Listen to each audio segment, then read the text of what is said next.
As-tu déjà eu l'impression de lutter contre une force invisible? Comme si chaque pas en avant était aussitôt suivi de 2 pas en arrière.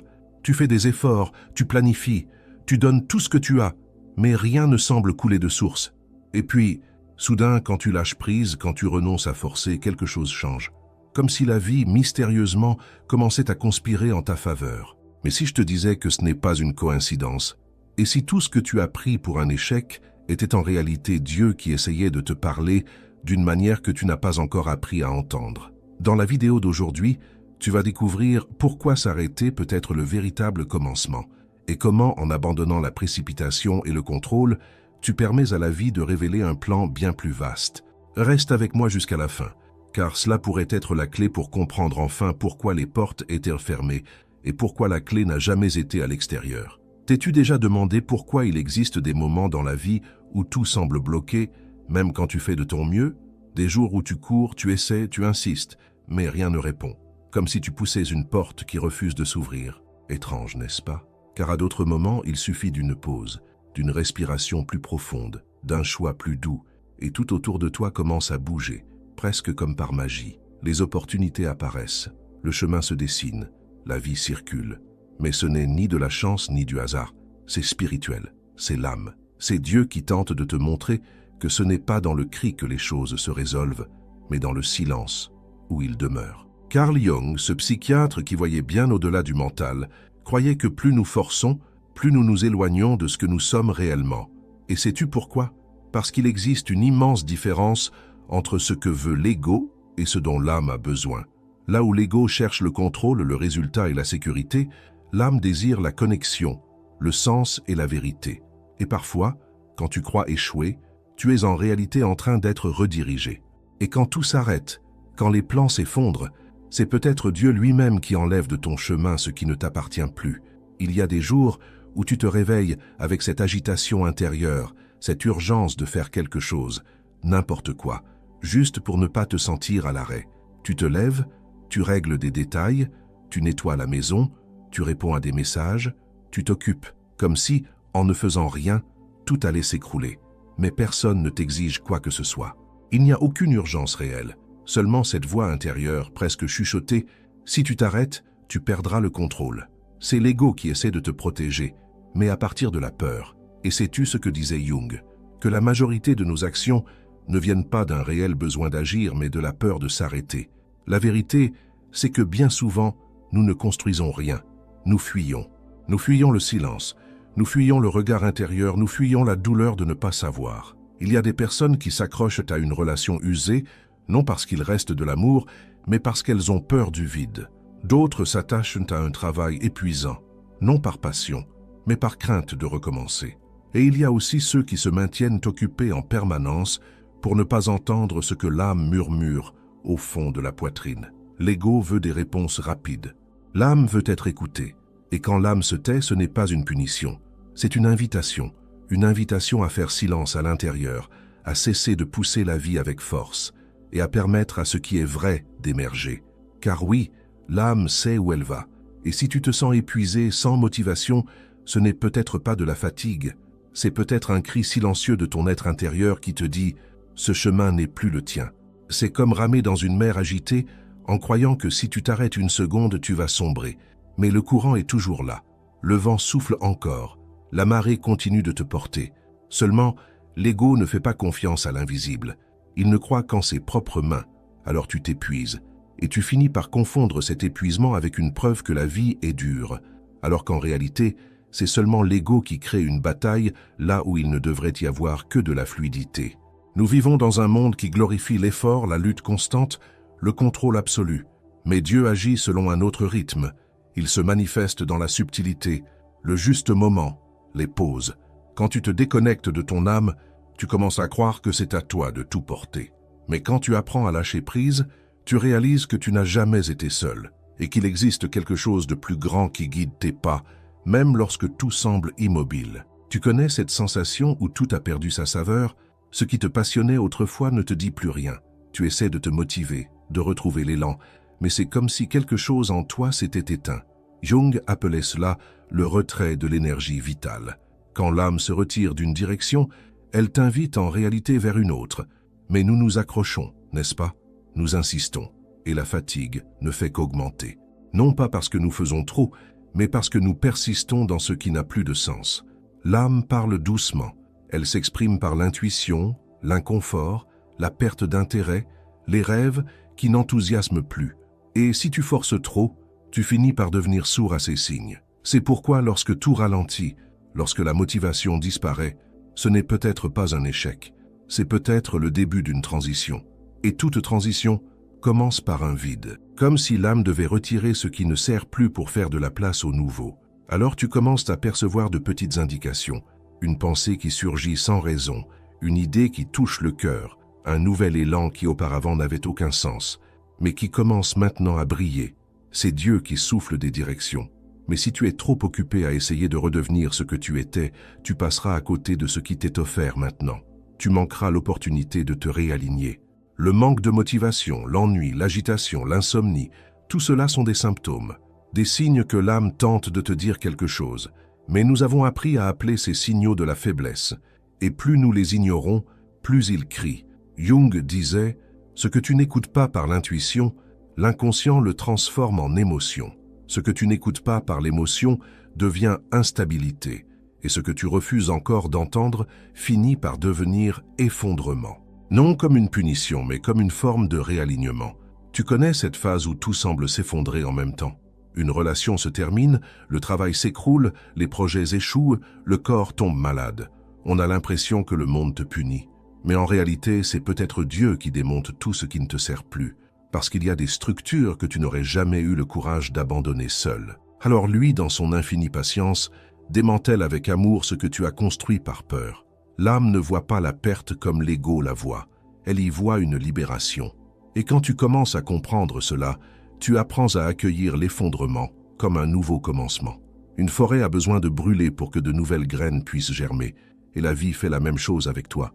Elle brûle l'ancien pour laisser place à ce qui est vrai. Si tu traverses un moment où tout semble avoir perdu son sens, c'est peut-être précisément là que la prochaine phase commence. Mais tu dois arrêter de forcer, tu dois laisser Dieu guider, car ce qui est à toi s'écoulera naturellement, et ce qui ne l'est pas deviendra lourd, jusqu'à ce que tu lâches prise. Et c'est à ce point du chemin que quelque chose commence à se transformer en toi. Peu à peu, tu comprends que le chemin n'a jamais été une question de faire plus, de courir davantage, ou de tout contrôler. Le véritable chemin est celui de l'alignement. C'est se rappeler qu'il existe une intelligence plus grande à l'œuvre en coulisses, ajustant chaque détail avec une précision qu'aucune logique humaine ne pourrait comprendre. Et sais-tu ce qu'il y a de plus surprenant? Plus tu ralentis, plus tu fais taire le bruit extérieur, plus tu commences à entendre. Entendre ce qui compte vraiment. Entendre la bonne direction. Entendre ce que ton âme essaie de te dire depuis si longtemps, et que tu n'as que maintenant le courage d'écouter. Parce qu'au fond, tout ce que tu essayais d'éviter, le silence, la pause, l'incertitude, était précisément l'espace dont Dieu avait besoin pour te parler. Pas avec des mots, mais avec des signes, avec des synchronicités. Avec cette paix qui surgit de nulle part, au cœur du chaos, et qui te murmure, même si tout semble hors de place, tu es exactement là où tu dois être. Et alors, la vie change. Sans que tu aies besoin de crier, elle commence à répondre. Sans que tu aies besoin de pousser, elle commence à s'ouvrir. Les bonnes portes se déverrouillent sans effort. Les bonnes personnes apparaissent comme si elles avaient été envoyées. Les invitations, les rencontres, les idées, tout commence à prendre sens. Non pas parce que tu as couru après, mais parce que tu as cessé de fuir toi-même. C'est là toute la différence entre vivre en forçant et vivre guidé. Forcer, c'est courir après des résultats par peur de ce qui arrivera si tu n'y arrives pas. Vivre guidé, c'est marcher avec clarté, en sachant que ce qui est à toi te trouvera. Parce que oui, cela arrivera. Quand l'âme est en paix, la vie s'aligne. Quand l'intérieur est clair, l'extérieur répond. Ne te méprends pas. Cela ne signifie pas que tu vivras dans une bulle de tranquillité permanente. Cela signifie que, même dans les jours difficiles, tu ne te perdras plus, parce que tu sais qui guide. Tu fais confiance. Et quand tu fais confiance, tu vis. Tu ne survis plus. Tu vis avec intention, avec présence, avec légèreté. C'est à ce moment que beaucoup commencent à se souvenir de ce qui compte vraiment. Ils recommencent à rêver, à aimer, à respirer profondément. Ils réalisent que la vie n'est pas une question de contrôle, mais de communion. Communion avec ce qui est plus grand, avec l'invisible, avec ce qui palpite en toi et que beaucoup appellent Dieu. Et quand tu dis « Je ne sais pas ce qui vient, mais je suis prêt à faire confiance », la vie te surprend. Parce que la véritable reddition n'est pas un abandon, c'est une confiance active, une foi en mouvement.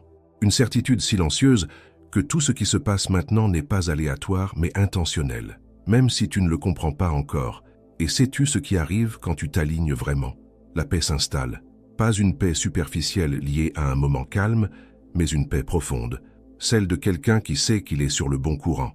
Même quand tout semble confus à l'extérieur, à l'intérieur c'est clair. Tu n'as plus besoin de te prouver, ni de te justifier. Tu es simplement. Et cela suffit. Jung disait que l'âme connaît toujours le chemin. C'est l'ego qui panique. Et peut-être qu'en regardant ta vie aujourd'hui, tu commenceras à voir autrement ces moments où tout s'est arrêté, où les portes se sont fermées, où la solitude est apparue. Peut-être que ce n'était pas la fin, mais le début. Peut-être que c'était Dieu te disant « Doucement, pas par là, mais attends, je prépare quelque chose de meilleur ». Quand tu comprends cela, vivre cesse d'être une lutte. Cela devient un chemin de découverte. Tu n'as plus besoin de courir. Il suffit de marcher avec présence, avec foi, avec attention. Car lorsque l'âme est présente, même le pas le plus simple devient sacré. Et le silence cesse d'effrayer. Il devient temple. Il devient guide. Si ce message a résonné en toi, s'il t'a touché d'une quelconque manière, si tu t'es reconnu dans une partie de ce chemin, alors je t'invite maintenant à respirer profondément et à affirmer quelque chose de simple mais puissant. Je permets à Dieu de me guider.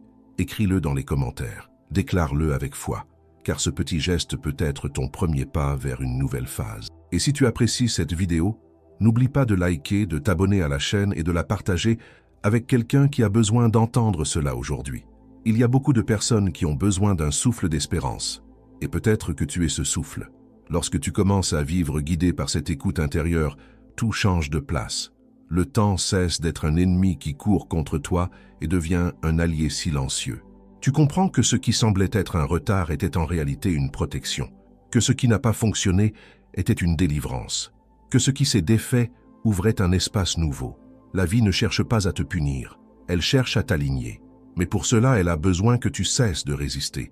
Et c'est là que beaucoup prennent peur, parce que s'arrêter semble mal. On nous a appris que s'arrêter est synonyme d'échec, de paresse, de faiblesse. Mais si, en réalité, s'arrêter était un acte de courage, le courage de ne plus pousser une porte qui ne s'ouvre pas, le courage de reconnaître que le corps est fatigué, que l'esprit est saturé, que l'âme ne vibre plus pour cela. S'arrêter, parfois, est le mouvement le plus sage que l'on puisse faire. Mais le monde extérieur ne comprend pas ce genre de pause. Il exige la vitesse, il impose la performance. Et c'est pour cela que beaucoup continuent à suivre des chemins qui sont déjà morts à l'intérieur, par peur de paraître faible, par peur de ne pas être compris, par peur de se sentir perdu. Mais se perdre est parfois la seule façon de trouver une nouvelle direction. Jung disait que l'âme commence à se retirer lorsque le chemin n'est plus le sien, et elle le fait doucement, comme quelqu'un qui respecte ton rythme. D'abord, vient une fatigue légère, puis le manque d'enthousiasme. Ensuite l'ennui, la déconnexion, le vide. Et si malgré tout tu continues à forcer, elle commence à utiliser le corps pour se faire entendre. L'insomnie apparaît, les douleurs s'installent, l'anxiété prend le dessus. Non pour te punir, mais pour tenter de te réveiller. Pour te dire « Hé, tu n'as plus besoin d'être ici, ce chapitre est terminé. » Mais nous insistons, parce que l'ego est têtu. Il veut garder le contrôle. Il veut tout comprendre tout de suite. Il exige des réponses avant d'oser faire le prochain pas. Mais l'âme ne fonctionne pas avec le contrôle. Elle fonctionne avec la confiance, avec le lâcher-prise, avec la synchronie. Et tu commences à le remarquer dans les détails, dans le livre qui apparaît sans raison, dans la phrase que quelqu'un prononce et qui te touche profondément, dans la musique qui arrive au moment exact, dans la rencontre apparemment banale qui change ton cap. La synchronicité est le langage de l'âme. Et lorsqu'elle commence à se manifester souvent, c'est le signe que tu es sur le bon rythme, non pas parce que tu as tout bien fait, mais parce que tu as cessé de forcer et commencé à écouter. Et l'écoute change tout. Elle ouvre les yeux du cœur, elle affine le sens de l'orientation, elle te ramène à ton centre. L'âme ne crie jamais, mais lorsqu'elle est entendue, la vie répond en écho. Les chemins s'ajustent, les bonnes personnes apparaissent, les portes s'ouvrent. Parce que ta fréquence change, tu sors de la précipitation pour entrer dans la présence. Et la présence est magnétique, Elle attire ce qui est vrai. Elle repousse ce qui n'a plus lieu d'être. C'est là que se produisent la plupart des grandes transformations. Pas quand tu forces, mais quand tu lâches. Pas quand tu cours, mais quand tu t'arrêtes. Pas quand tu cries, mais quand tu écoutes. Et c'est cela qui distingue une vie poussée par l'anxiété d'une vie guidée par l'âme. L'une t'épuise, l'autre t'expand. Et c'est impressionnant de voir comment, en lâchant prise, ce qui est à toi commence à te trouver. Tu n'as plus besoin de te prouver, ni de courir après l'amour, l'opportunité ou la réponse. Tu as seulement besoin d'être entier, ouvert, disponible. Alors la vie fait le reste. Souvent, tu te rends compte que ce que tu avais peur de lâcher était précisément ce qui t'emprisonnait le plus. Et en renonçant, tu ressens de la légèreté, du soulagement, de la clarté. La douleur de la perte se transforme en libération. L'angoisse du contrôle devient paix, parce qu'il existe une paix que l'on ne trouve qu'après l'abandon. Une paix qui naît lorsque l'ego renonce à tout comprendre et que l'âme commence à faire confiance à l'invisible. La vie n'exige pas la perfection, elle demande l'alignement. Et l'alignement n'est pas rationnel, il est ressenti. Tu n'as pas besoin d'expliquer, tu as seulement besoin de sentir. Quand quelque chose t'ouvre, même sans savoir pourquoi, c'est qu'il y a de la vérité là-dedans. Quand quelque chose te contracte, même si cela semble juste, c'est que ton âme n'habite plus cet espace. Et ce ressenti est une forme de sagesse que l'on n'apprend pas dans les livres. Il se construit dans le silence, dans le vide, dans la pause, car c'est seulement dans la pause que tu entends ce que le bruit de la hâte recouvre. C'est seulement dans la pause que tu trouves des réponses que la logique n'atteint pas. C'est seulement dans la pause que tu rencontres Dieu. Dieu parle dans l'intervalle, dans l'entre-deux, dans l'espace entre deux respirations, dans l'instant entre la fermeture et l'ouverture des yeux, dans le vide entre la fin d'un cycle et le début d'un autre. Et lorsque tu t'autorises à rester dans cet intervalle sans te presser d'en sortir, quelque chose de très profond se produit. Tu ne te sens plus perdu, tu te sens en transition. Et cette différence change tout. Être perdu est angoissant, mais être en transition est sacré. C'est comme être sculpté de l'intérieur. Tu ne sais pas encore ce qui est en train de naître, mais tu sens que quelque chose se prépare. Et tu le sens parce que cela ne fait plus mal comme avant. Cela ne pèse plus, cela ne demande plus d'effort. C'est un inconfort paisible, si cela a du sens. Une douleur qui n'est plus souffrance, mais gestation. Quelque chose de nouveau est en train de se former, et tu apprends à faire confiance au processus. Cette confiance ne s'explique pas, elle se vit, et lorsqu'elle arrive, tu cesses de courir après la paix, parce que tu réalises qu'elle était déjà en toi, et que tout le bruit extérieur n'était qu'une distraction pour t'éloigner de toi-même. Quand l'âme trouve le repos, l'esprit cesse de crier, et le cœur recommence à battre au rythme de la vie. Et lorsque le cœur bat à nouveau au rythme de la vie, tout autour de toi change de tonalité. Ce qui était un poids devient un signe. Ce qui semblait être un blocage devient un détour divin. Ce qui te faisait peur éveille maintenant ta curiosité. Tu comprends que ce n'est pas la fin du monde, c'est seulement la fin d'un monde qui ne te servait plus. Et cette fin, aussi inconfortable soit-elle, est le sol fertile où le nouveau commence à germer. Beaucoup redoutent ce processus parce qu'on leur a appris à avancer par la peur. Depuis l'enfance, on nous a enseigné que s'arrêter est dangereux, que ralentir est un échec, que changer, c'est tout risquer.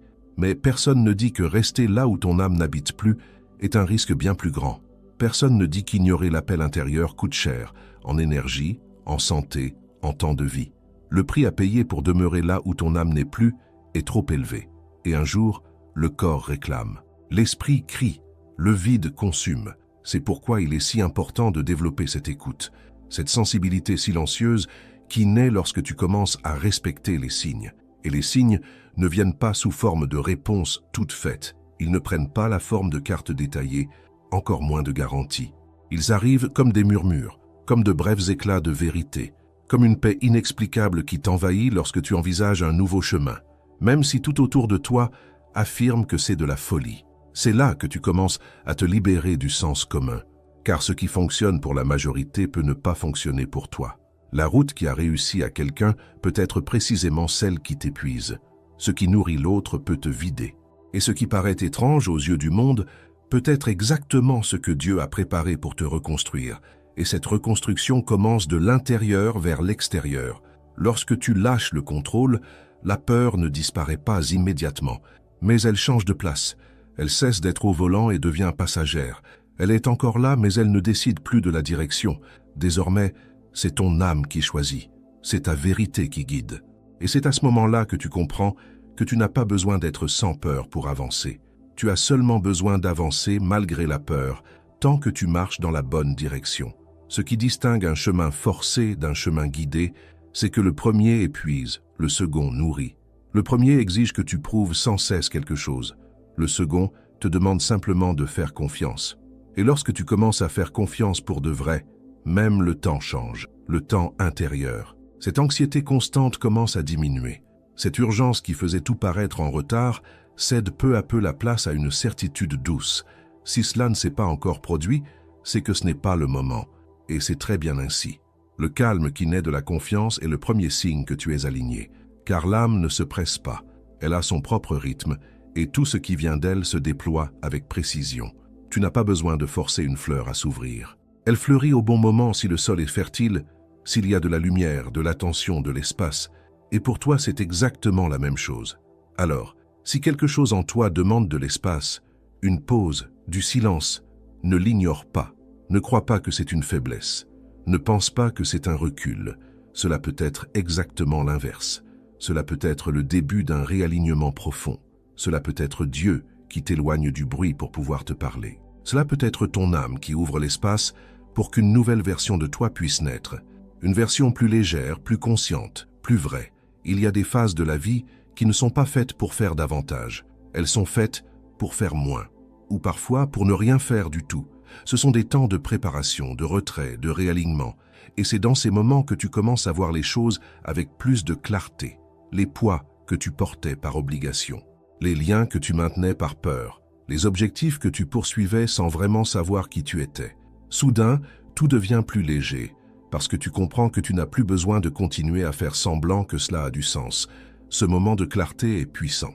Parce qu'il ne vient pas d'une décision rationnelle. C'est une vérité qui émerge de l'intérieur, comme un réveil après un long sommeil. Et tu regardes ta propre vie avec compassion, sans jugement, en reconnaissant combien tu as essayé, combien tu t'es perdu en voulant bien faire, combien tu as porté par amour, par loyauté, par peur.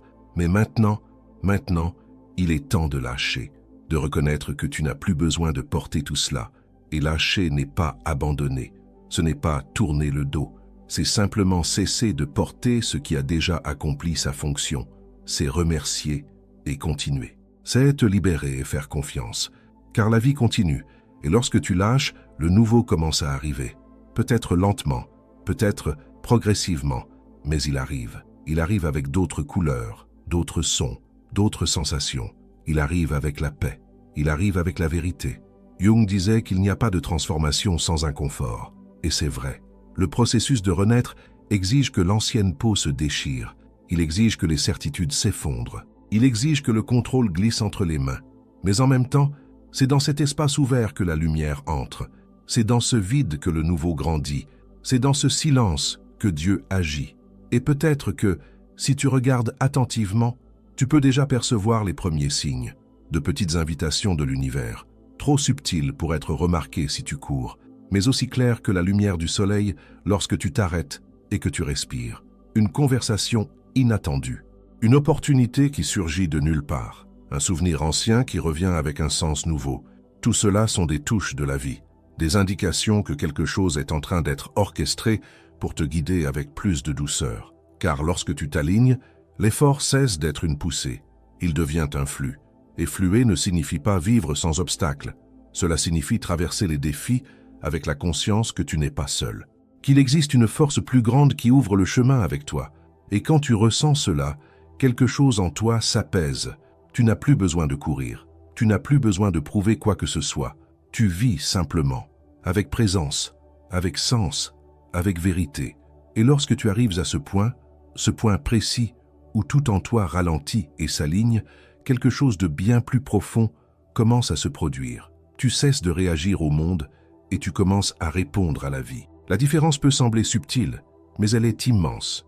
Réagir, c'est agir à partir de la peur, de l'urgence, du besoin de contrôle. Répondre, c'est agir à partir de l'écoute, de la présence, de la confiance, que chaque pas sera guidé, même si tu ne vois pas encore le chemin dans son ensemble. Et cette confiance change tout. Elle change la façon dont tu te lèves le matin. Elle modifie le rythme de tes actions. Elle transforme même ta manière d'affronter les obstacles. Car avec la confiance, le faux pas cesse d'être un échec pour devenir un apprentissage.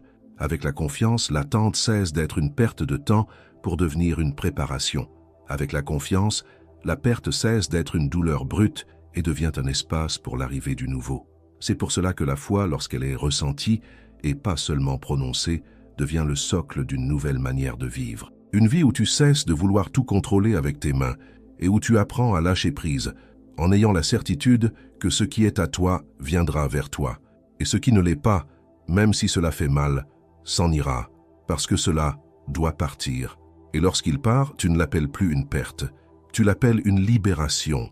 C'est le point de bascule, le moment où ton monde intérieur trouve le repos, même si le monde extérieur est encore en mouvement. Le moment où tu comprends que la véritable paix ne vient pas lorsque tout est résolu, mais lorsque tu choisis de faire confiance, réellement, même sans tout comprendre. La paix est le signe, la paix est le baromètre. La paix est ce qui t'indique que tu es sur le bon chemin, même si ce chemin n'est ni le plus rapide, ni le plus facile, ni le plus compris par les autres. Et au fond, n'est-ce pas cela que tout être humain recherche?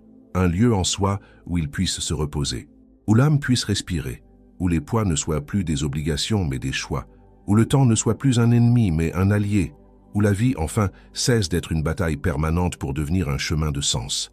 Cette traversée ne commence pas par de grandes décisions. Elle commence dans le petit, dans le fait de s'arrêter quelques secondes pour écouter son cœur, dans le geste de ne pas se forcer lorsque tout en toi appelle à la pause, dans la reconnaissance sincère que tu n'as plus rien à prouver, tu as seulement à vivre, vraiment, aligné avec ce que tu ressens, avec ce que tu crois, avec ce que ton âme sait, même si ton mental ne comprend pas encore. Et alors, tout s'emboîte, les portes qui étaient fermées s'ouvrent sans effort, les chemins qui semblaient impossibles se révèlent, les réponses que tu cherchais te trouvent. Car lorsque tu cesses de courir après ce qui ne t'appartient pas, ce qui a été fait pour toi commence à te rejoindre. C'est cela, la beauté de l'alignement.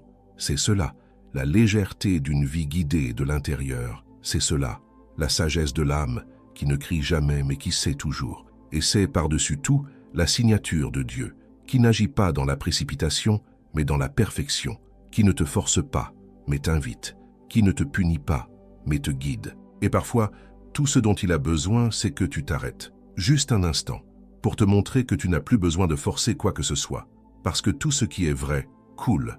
À la prochaine vidéo.